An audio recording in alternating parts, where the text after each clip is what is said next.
Hello everyone. Thank you so much for your time and your interest in PCA skin and to want to know more about chemical peeling. My name is Amy Hirschfeld. I'm an advanced educator with PCA Skin. I was originally certified with PCA back in 2000 and I became an advanced educator in 2009. Today we're going to be doing the Sensi peel. The Sensi peel is a 6% TCA and 12% lactic acid, and it also has a panel of antioxidants and anti-inflammatories and pigment inhibitors in it as well, which will go into those ingredients later on in the demonstration. The Sensi peel is going to be good for all Fitzpatrick skin types. It's good for all Fitzpatrick skin types as well as all conditions. So the conditions that we commonly see in our practice are going to be hyperpigmentation. It can also be aging skin. It can also be acne, all grades of acne, as well as skin sensitivities, including rosacea. So let's go ahead and begin our treatment. The first thing that we're going to do is we're going to go ahead and we're going to moisten the skin. I always like to use 2x2s to moisten the face, and then I'm going to do a cleanse. This is just to prepare the skin for the cleanser. So it's movable on the skin. I'm going to do a pea-size amount of the facial wash oily problem.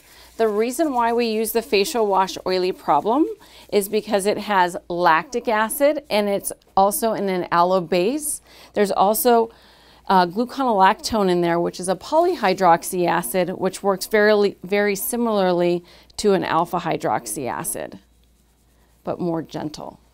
So we're going to go ahead and we're going to prepare the skin with our cleanser. And this is going to help to remove that cellular debris, that excess sebum that may be on the surface of the skin.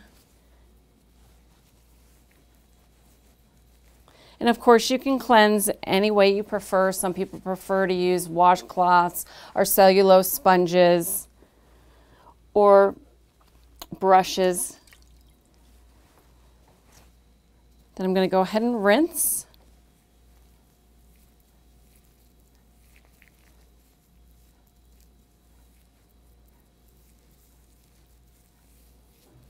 I'm going to rinse twice just to make sure I get all of my cleanser off. Sometimes if you use too much cleanser, you may notice more foaming. So in that case, then wipe dry first and then rinse wet, and that will control some of that foaming.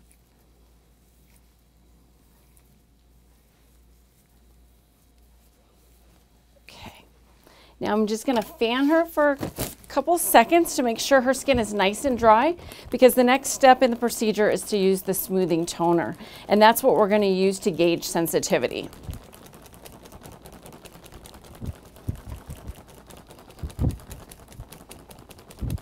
So now we're going to go ahead and take another cotton 2x2. I'm going to do 2 pumps or 2 teaspoons of the smoothing toner. The smoothing toner contains lactic and citric acid, and it does a really great job at preparing the skin and getting the skin prepared for the peel. What's also great about the smoothing toner is if for some reason they're too sensitive to the smoothing toner, that's going to allow us to then choose what treatment pathway to go down and what treatment to choose.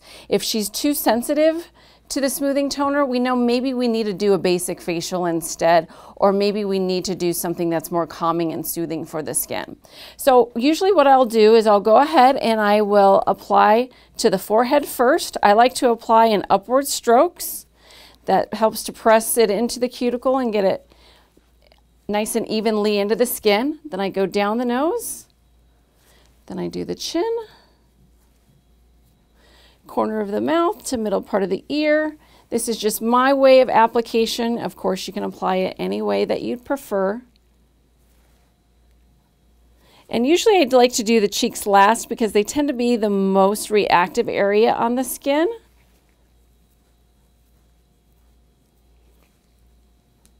Now I'm going to ask her on a scale of 1 to 10, define your sensitivity. 10 being the most active. Typically you're going to feel heat, warmth, some prickling sensation, some itchy sensation. How do you feel on that 1 to 10 scale? 2. A 2. A 2 is a typical response. Usually they'll be between a 2 and a 3, so that's perfectly normal. We're gonna go ahead and fan for about a minute. It's really important to make sure that we ask them what their sensitivity is again while not fanning to get an accurate gauge. And ultimately we want that number to be going down and not going up. If she was a 6 or higher, that means that we need to redirect her treatment and maybe do a facial or some type of soothing treatment. Where are you at now? Are you the same, higher, or lower? Lower. Lower, perfect. The next step is to take my 2x2, and I oftentimes will take a 4x4, tear it in half, and make my own 2x2. And then I'm going to take my Sensi peel, I'm going to gently agitate it back and forth. And then what I'm going to do is I'm going to create a flower pattern. So I create my 5 circles onto my peel pad. And you're not going to be able to see this too well because it is clear. Can you see that? And then I'm going to go ahead and mix it together. And then I'm going to apply in the same method. So I'm going to do middle forehead all the way out to the temple, left, repeat on the right. And I'm using firm pressure. You have to remember that one pass is one layer, so try not to overlap your layers. Then I go down the nose. Then I do the middle of chin, corner of mouth, corner of the mouth to middle part of the ear. Remember in the Sensi peel, we talked about the panel of antioxidants that are in there as well. This also has alpha lipoic acid.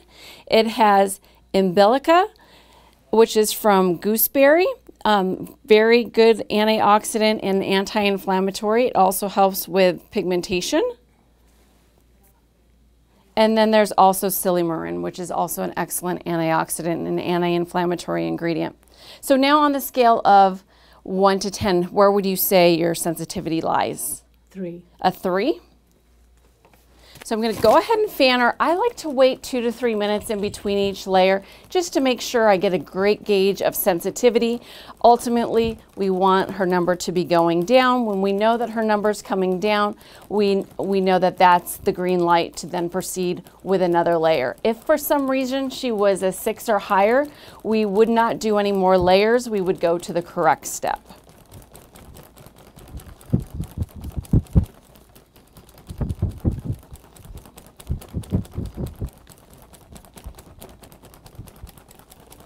So now on a scale of 1 to 10, where would you say that you're at? Lower. Lower? 2. Probably a 2, great. You can see she's pinkening up slightly. That's a normal skin response. Keep in mind the more layers you do, the deeper that peel is penetrating into the skin. So our recommendation for first-time patients, and I've never seen her before, is to not do more than 2 layers during their first visit. Okay, let's go ahead and we're going to proceed to another layer. Again, take my cotton, create that flower pattern.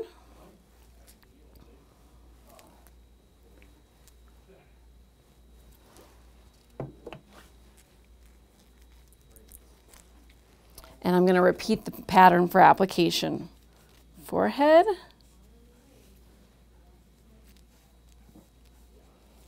Down the nose, left side, right side, middle of chin, corner of mouth to middle part of the ear.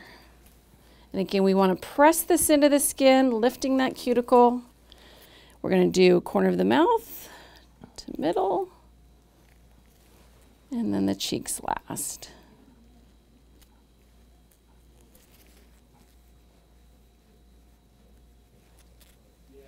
And then on a scale of 1 to 10, where would you say you're at? I'm at a 3. At a 3? Mm-hmm. Again, fanning for a minute to 2 minutes. Typically, it's good to wait 2 to 3 minutes. Again, we want that number to be going down, not increasing.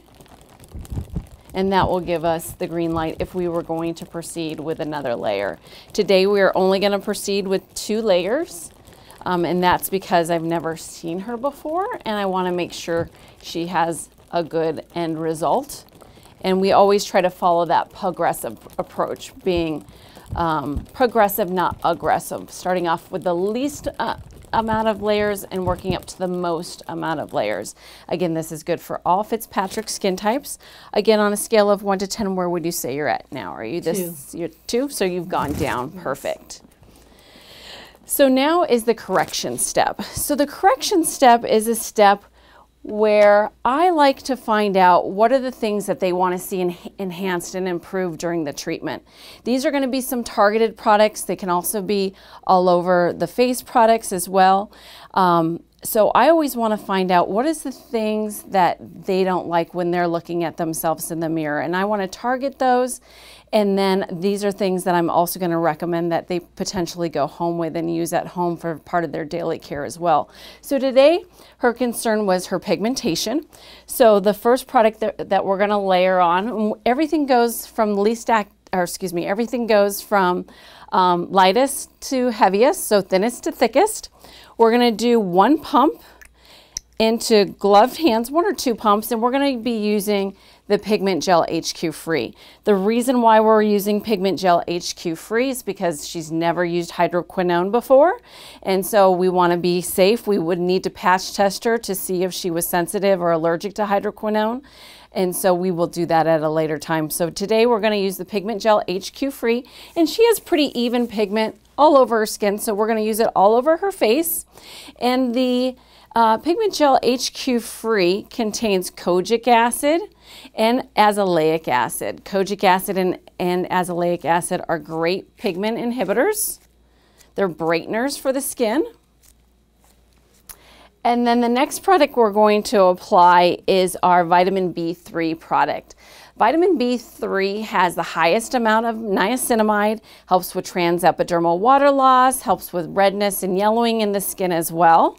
And this is going to be excellent for pigment inhibition. So we're going to do 2 pumps, and we're going to apply this all over her face as well. This product is one of my favorites. It's really cosmetically elegant, and it's really going to lead to a brighter skin tone. And then the last product we're going to apply is our C&E Advanced. The C&E Advanced has 20% L-ascorbic acid with a pure 5% vitamin E. And then it also has your therapeutic amounts of silymarin and hexyl resorcinol, which are anti-inflammatories, and they're pigment inhibitors and brighteners as well. So we're going to use about a pea-sized amount of that. Some people like to cocktail this with lighter weight serums for more spreadability. That's totally fine to do that. I personally like to layer and leave things on. So we're just going to put this all over the skin. And when you think of a vitamin C, what I want you to think about is brightening, lightening, and tightening. So it's my perfect BLT cream. They're going to use this every single morning. And what's nice about this formula is you don't need to work them up to using it every single day. It's non-irritating, and people are very compliant with its use. Our next step is our 4% retinol peel. The retinol peel is a cream-based peel, and what's nice about the retinol peel is traditionally people are not going to feel a lot of activity, so it doesn't even really feel like a peel. There's no sensation with it, and it's very effective for somebody that's looking for some heavier peeling. Typically they're going to peel for anywhere from 7 to 10 days, and so it's important that we advise them to use that post-treatment care kit until visible peeling stops. With your 4% pure retinol, we're going to go ahead and open up the packet. Everything comes in an individual packet. There's 10 packets to a box. And then we're going to go ahead, before we apply the 4%, we're going to use an occlusive balm. Some people choose to use an occlusive balm, some people don't. I'm going to use an occlusive balm today on her. I'm going to occlude the vermilion line around her nostrils. If she had permanent eyebrows or microblading, then we would occlude the eyebrow area as well. Some people may not like peeling in their hairline, so you can also occlude their hairline as well. If their neck was very sensitive, you can also occlude the neck area. You can use any type of occlusive ointment. I like to use our Silk Coat Balm. And this is our most occlusive product that we currently make.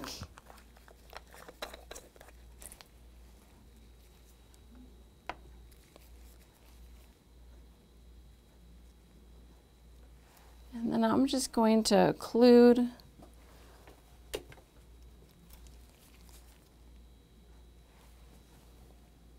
that vermilion line.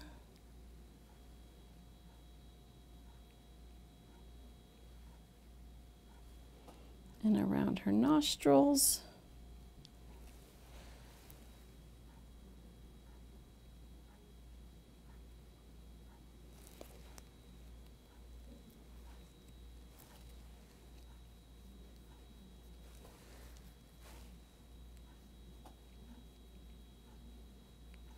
And her hairline.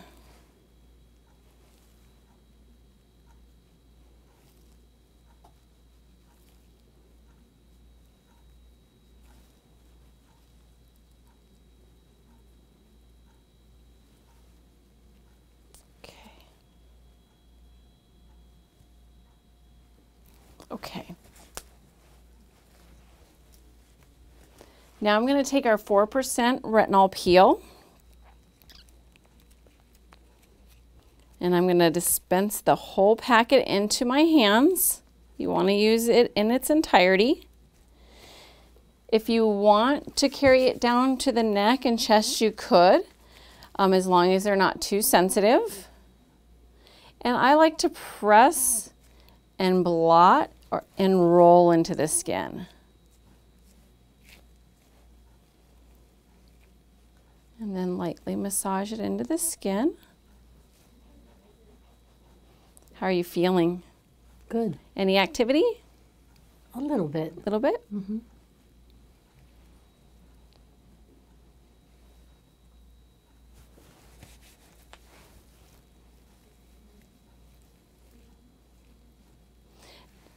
Now, one thing I forgot to mention, when you're doing that corrective step before you do the 4% retinol peel, when you are using our correctors, because they do contain some water, it will slightly drop the pH and cause a flash of heat or a stinging response. That's totally normal, and it will subside.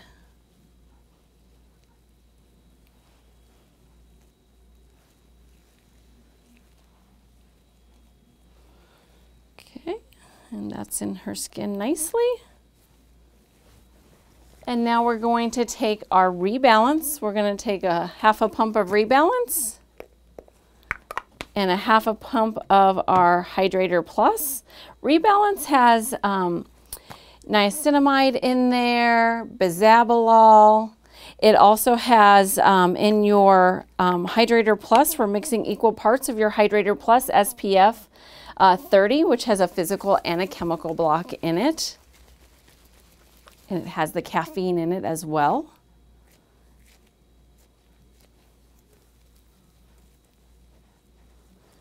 And we're going to just apply that all over. And then we can always conclude the treatment with our hydrator, or excuse me, our hyaluronic acid lip booster. I'm going to take some of the hyaluronic acid lip booster.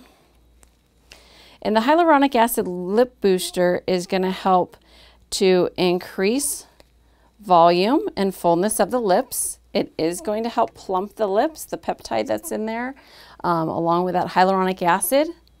And what's nice about this is that it doesn't sting or tingle.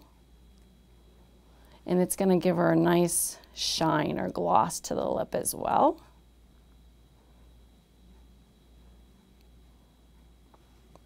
And that's going to conclude the treatment today. Thank you so much. Oh, before we conclude the treatment, I forgot we want to recommend post-treatment care. They're going to use the post-treatment care kit for the next 3 to 5 days or until visible peeling stops. Typically, I like to include the post-peel kit in the cost of my treatment. That way they go home with a kit every time they get treatment, and you ensure that they are on good skincare. That's going to conclude our treatment today. Thank you so much for joining me. And if you have any further questions, please don't hesitate to call PCA Skin at 877-PCA Skin. Thank you so much.